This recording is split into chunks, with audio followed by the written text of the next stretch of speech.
Assalomu alaykum.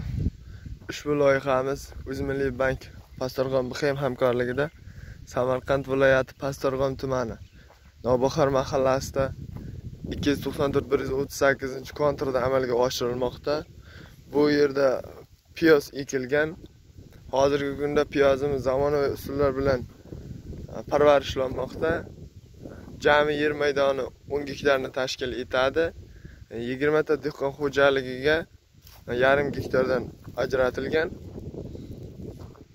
1 gektar yer uchun 75 tonna, jami 750 tonna hosil olish ko'zda tutilgan. Loyihamizni samarali amalga oshirish uchun Ochilbobo fermer xo'jaligi biriktirilgan.